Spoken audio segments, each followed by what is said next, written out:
sessions later anyway. Right. Thank you, Mr. President. Mr. President, ladies and gentlemen, we're now ready to listen to the address of our dear Senate President, Vicente Soto III.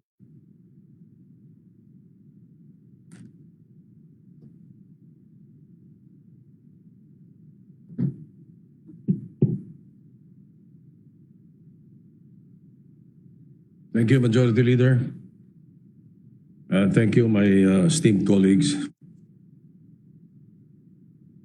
To you, my dear colleagues, to all the hardworking civil servants in the Senate, to the dedicated public servants of all other government agencies, to our dear frontliners in the medical and other support services, at sa ating mga makapangyarihang mamamayan, kababayan. Magandang umaga po.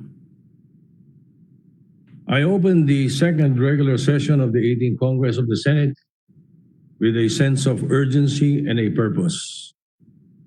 As long as we share the burden of the COVID pandemic with other countries of the world, we must continue to work towards saving lives and easing our common anxiety. This truth is unavoidable. The Senate has promptly responded to the needs of our nation. Still, the Senate is ready to do more.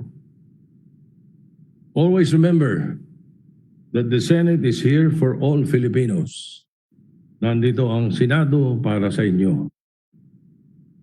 I speak for all the senators when I say that in the second regular session,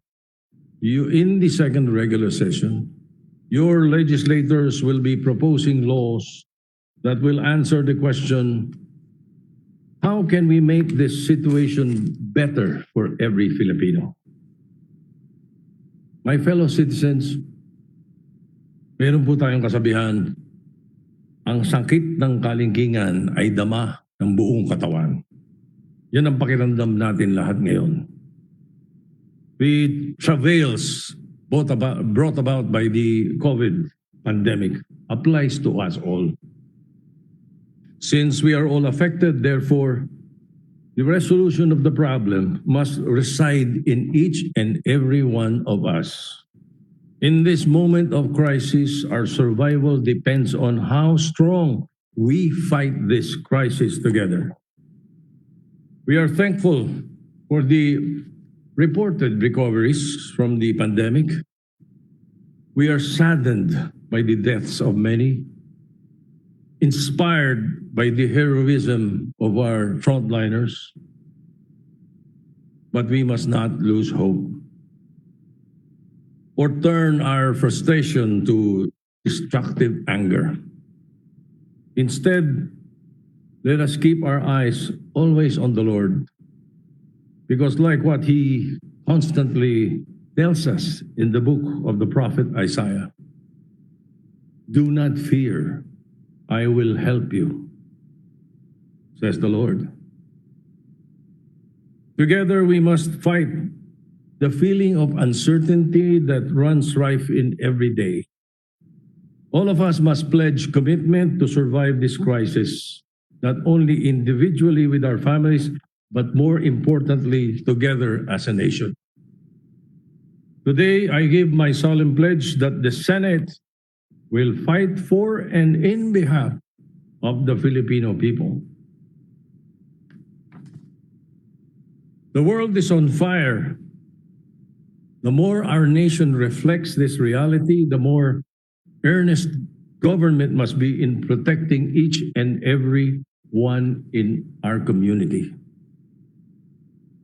The Senate is aware of its bounden duty in these times.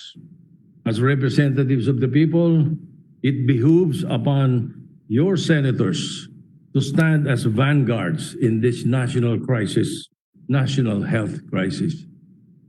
More than ever, we are determined to give voice to your needs. In the previous regular session, your Senate worked for the approval of COVID-related legislations which are now being implemented by various government agencies. Through our oversight powers, we will make sure that the programs laid out in the law are followed to the letter and that transparency in the handling of funds is observed.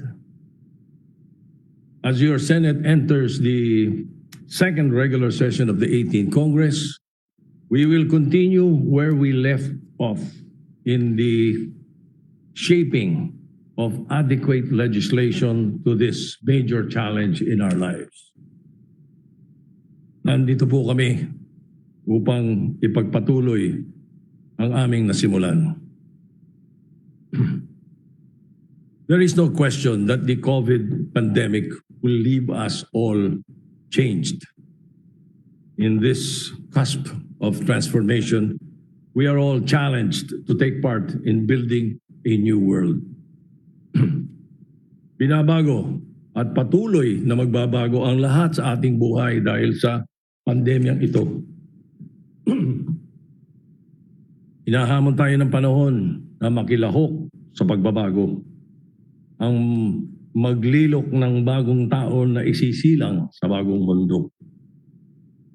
Without preempting my colleagues in the Senate who chair various committees that have jurisdictions over specific matters, as your Senate President, I would be very willing to lead all of you to craft a holistic agenda in the second regular session that will focus on the following legislative concerns.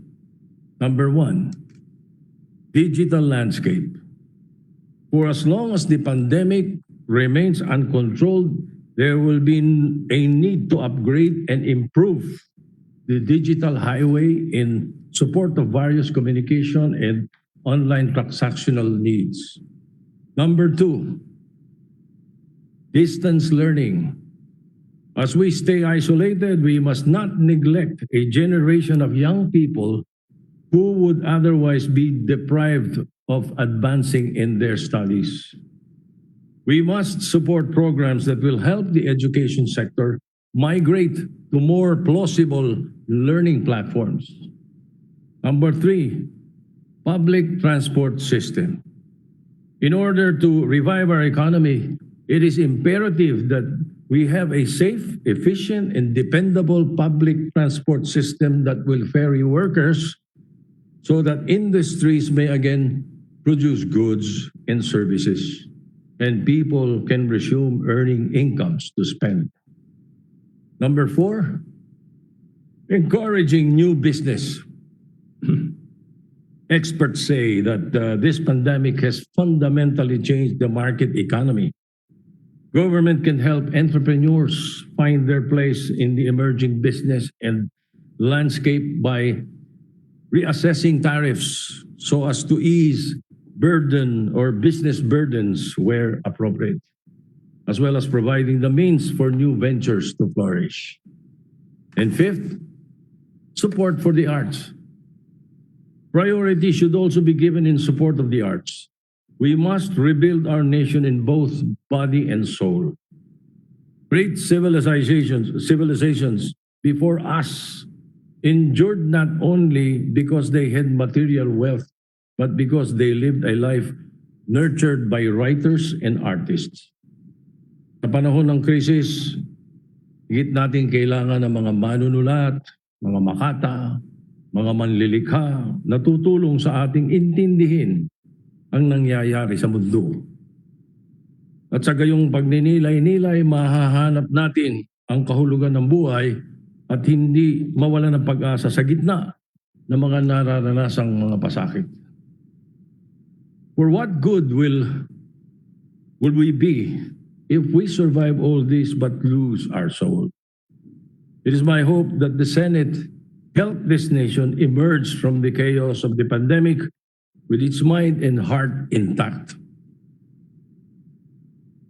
There are new discoveries, or news of discovery, I should say, of the corona vaccine coming from the scientific communities all over the world. This is a beacon of comfort and another reason for us to hang on. nagpapalakas ng loob ang balitang malapit ng makahanap ng kontrabakuna o pambakuna. Ngunit hanggat wala pa ito at panghabang buhay ay dapat manalig tayo sa Diyos at sa bawat isa. Hanggang sa araw na dumating ang kaligtasan ito, umasa kayong nandito ang Senado para sa inyo. The Senate stands firm. Together with the Filipino people, we are committed to saving lives, to reviving our economy, and to the creation of a shared future based on truth, respect, freedom, and love of nation. We know that our work is not easy. That is why I invite everyone to work in every possible way with your government, in the same way that your government promises to work with you. Tayo ay magkaisa dahil sa pagkakaisa lamang tayo magwawagi. As always, I look forward to working with my colleagues, my beloved colleagues in the Senate. I thank you, my fellow senators, for your trust and support, as well as your patience in the challenging work of legislation. At higit sa lahat, gusto ko pong pasalamatan ng makapangyarihang taong bayan ng Pilipinas. Kayo na patuloy na nananalig sa Diyos at nagsasabuhay ng kabutihan para sa bawat isa. Kayo ang dahilan kung bakit nandito kaming mga senador. Hindi namin kayo bibiguin. In closing, I would like to reiterate the Senate's appreciation to our medical and other allied frontliners who have, from the beginning and up to now, held the line. Nagpapasalamat ang lahat ng senador sa bawat isa sa inyo. Magpatuloy po tayo sa ating mabuting gawain. With God's grace, we will complete the work in the second regular session with laws for the betterment of all. Iba yung pag-iingat sa ating lahat. Marami pong salamat. Mabuhay ang Pilipinas. Thank you.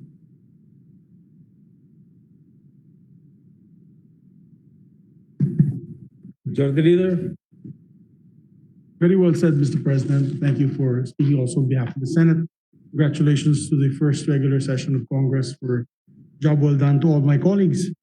And Mr. President, before we suspend session, may we request our colleagues to remain at the session hall for the photo opportunity.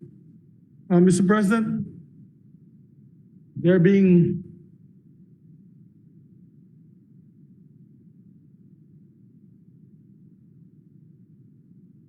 Thank you, Mr. President. Mr. President, there being no further business, I move that we suspend session until 4 o'clock this afternoon, at which time we shall reconvene at the session hall of the House of Representatives to hear the State of the Nation address of President Rodrigo Roa Duterte in a joint session of both houses of Congress. And when we adjourn the joint Senate, the session of the Senate shall be considered adjourned until tomorrow at 3 o'clock in the afternoon, at which time we will be passing on third and final reading the Bayanihan 2 measure. So I urge all our colleagues to be present tomorrow. Thank you, Mr. President. I so move for the suspension. All right, as mentioned by the Majority Leader, we request our colleagues to remain in session hall for the session. Now, is there any objection to the motion of the Majority Leader to suspend the session? There being none, the session is suspended until 4 o'clock this afternoon for the joint session of Congress. And the members of the Senate who will be physically attend the said joint sessions are advised to proceed to and be seated at the session hall of the House of Representatives by or before 3:30 p.m. After the joint session, the session of the Senate will be considered adjourned until 3 o'clock in the afternoon this afternoon. And tomorrow, yes. Thank you, Mr. President.